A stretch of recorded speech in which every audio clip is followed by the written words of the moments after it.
বাংলাদেশ ও ভারতের মধ্যকার সম্পর্ক শুধু দুই দেশের জন্য নয়, বরং পুরো দক্ষিণ এশিয়া অঞ্চলের জন্য গুরুত্বপূর্ণ বলে মন্তব্য করেছেন বাংলাদেশে নিযুক্ত রাশিয়ার রাষ্ট্রদূত আলেকজান্ডার গ্রিগোরিয়েভিচ খোজিন।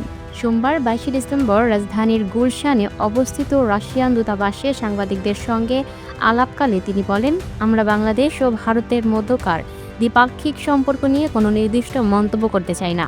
তবে পরিস্থিতিটি আমরা পর্যবেক্ষণ করছি, কারণ এটি শুধু দুই দেশের জন্য নয়, বরং পুরো দক্ষিণ এশিয়া অঞ্চলের জন্য গুরুত্বপূর্ণ।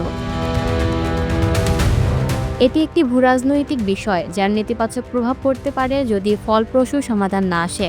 ভারত বাংলাদেশের মধ্যে বিদ্যমান উত্তেজনা যত দ্রুত সম্ভব কমানোর প্রয়োজনীয়তার কথা তুলে ধরে রাশিয়ার রাষ্ট্রদূত বলেন, ভারতের সঙ্গে যত দ্রুত সম্ভব উত্তেজনা কমানো প্রয়োজন, এটাই ভালো। তিনি ঐতিহাসিক প্রেক্ষাপট টেনে বলেন, ইতিহাস থেকে আমরা জানি 1971 সালে বাংলাদেশের স্বাধীনতা অর্জনে ভারতের বড় ভূমিকা ছিল এবং রাশিয়াও তখন সমর্থন দিয়েছিল। ভারত, বাংলাদেশ ও রাশিয়া কাঁধে কাঁধ মিলিয়েছিল। ওই সময় মাইন পরিষ্কারের কাজেও সহযোগিতা করা হয়েছিল। নিজের অবস্থান স্পষ্ট করে খোজিন বলেন, আমার অবস্থান পরিষ্কার, যে কোনো ধরনের উত্তেজনা যত দ্রুত সম্ভব কমাতে হবে। আঞ্চলিক ভূরাজনৈতিক বাস্তবতার প্রসঙ্গে তিনি ইউক্রেন যুদ্ধের উদাহরণ টেনে বলেন, আমরা আমাদের প্রতিবেশী বেছে নিতে পারি না। ইউক্রেনের সঙ্গে আমাদের যে অভিজ্ঞতা রয়েছে সেটিও আমাদের জন্য উদ্বেগের বিষয়। একইভাবে এখনকার ভূরাজনৈতিক পরিস্থিতি নিয়েও আমরা উদ্বিগ্ন। এ সময় তিনি বাংলাদেশের অন্তর্বর্তী সরকারের পররাষ্ট্র উপদেষ্টা মোহাম্মদ তৌহিদ হোসেনের বক্তব্যের কথাও উল্লেখ করেন। খোজিন বলেন, আমরা বাংলাদেশের অন্তর্বর্তী সরকারের পররাষ্ট্র উপদেষ্টা মোহাম্মদ তৌহিদ হোসেনের বক্তব্য পড়েছি। তিনি সংশ্লিষ্ট সব পক্ষের সঙ্গে ভারসাম্যপূর্ণ সমাধানের পথে এগোনোর কথা বলেছেন, যাতে উত্তেজনা যতটা সম্ভব কমানো যায়। নির্বাচন প্রসঙ্গে রাশিয়ার অবস্থান আলোচনার শেষ পর্যায়ে এসে বাংলাদেশে অনুষ্ঠিত হতে যাওয়া ত্রয়োদশ জাতীয় সংসদ নির্বাচন প্রসঙ্গে রাশিয়ার অবস্থান তুলে ধরেন রাষ্ট্রদূত খোজিন। তিনি বলেন, অবশ্যই আমরা একটি ইতিবাচক, বন্ধুত্বপূর্ণ, অহিংস, চরমপন্থামুক্ত এবং সহিংসতামুক্ত পরিবেশে নির্বাচন অনুষ্ঠিত হওয়ার বিষয়ে অত্যন্ত আগ্রহী। এটি আমাদের জন্য যেমন গুরুত্বপূর্ণ, তেমনি দেশের জন্য।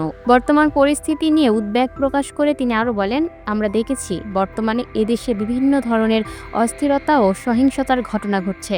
আমরা বাংলাদেশে উত্তেজনা কমাতে আগ্রহী। এটি নির্বাচনের জন্য অত্যন্ত গুরুত্বপূর্ণ। নির্বাচনে আন্তর্জাতিক পর্যবেক্ষক পাঠানোর বিষয়ে তিনি স্পষ্ট করে বলেন, আন্তর্জাতিক পর্যবেক্ষকদের আমরা স্বাগত জানাবো, তবে আমন্ত্রণটি অবশ্যই নির্বাচন কমিশনের মাধ্যমে এবং পররাষ্ট্র মন্ত্রণালয়ের আনুষ্ঠানিক প্রক্রিয়ায় হতে হবে।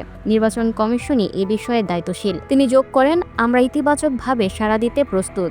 নির্বাচন কমিশনের পক্ষ থেকে আনুষ্ঠানিক আমন্ত্রণ এলে তা মস্কোতে জানানো হবে। আমরা সেই আনুষ্ঠানিক আমন্ত্রণের অপেক্ষায় রয়েছে। পূর্ব অভিজ্ঞতার কথা উল্লেখ করে রাশিয়ার রাষ্ট্রদূত বলেন, রাশিয়া যখন অন্যান্য দেশের নির্বাচনে পর্যবেক্ষক পাঠায় তখন সাধারণত রাশিয়ার কেন্দ্রীয় নির্বাচন কমিশনের প্রতিনিধি, সামাজিক সংগঠনের সদস্য এবং কখনো কখনো স্টেট দুমা বা উচ্চকক্ষের প্রতিনিধিরাও থাকেন। অতএব নির্বাচন কমিশনের আনুষ্ঠানিক আমন্ত্রণ না আসা পর্যন্ত আমাদের অপেক্ষা করতে হবে। Lucky Akter, up to date news, Dhaka.